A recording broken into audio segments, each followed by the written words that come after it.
Good morning. I am lawyer Fabio Loscerbo. This is a new episode of the podcast Immigration Law. In this episode, we talk about the study residence permit and a recent judgment of the Regional Administrative Court of Emilia-Romagna Bologna Division, which directly addresses the issue of the conversion of a study residence permit into a residence permit for subordinate employment. The reference is to Judgment Number 14 of 2026, issued in simplified form pursuant to Article 60 of the Code of Administrative Procedure in Proceeding Number 1605 of 2025. The decision was taken in the Chamber Council of 17th of December 2025 and was published on 7th of January 2026. The case concerns the rejection of an application for the conversion of a residence permit for study, internship, and vocational training into a residence permit for subordinate employment. The refusal was adopted by the Immigration Single Desk on the basis of an opinion of the Territorial Labour Inspectorate, which considered the employer income insufficient to sustain the employment relationship with the foreign national. According to the administration, the indicated income was not adequate, but this assessment was based on an isolated economic figure referring to a previous period without any overall examination of the company's situation and without an updated or prospective evaluation. The Regional Administrative Court of Bologna upheld the appeal and annulled the refusal decision, affirming a principle of particular importance. The conversion of a study residence permit cannot be rejected on the basis of automatic, generic, or merely formal assessments.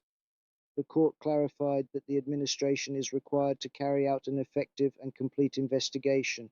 The verification of the employer requirements cannot be limited to a simple numerical datum, but must take into account a plurality of elements, including financial capacity, economic and financial balance, turnover, number of employees, and the type of activity carried out by the company. According to the court, the administration must carry out a current and also prospective assessment, especially when the applicant submits documentation capable of demonstrating growth in economic activity and a real need for personnel. The mere reference to an income considered insufficient without indicating a clear legal basis and without a concrete investigation constitutes an evident defect of reasoning.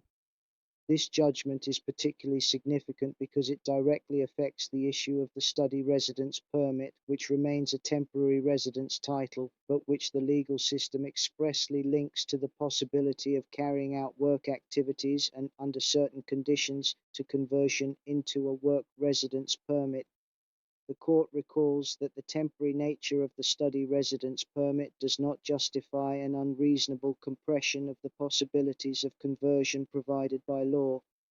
When the study path is real, coherent, and leads to a concrete job opportunity, the administration must assess the case seriously, individually, and in compliance with the rules governing administrative procedure.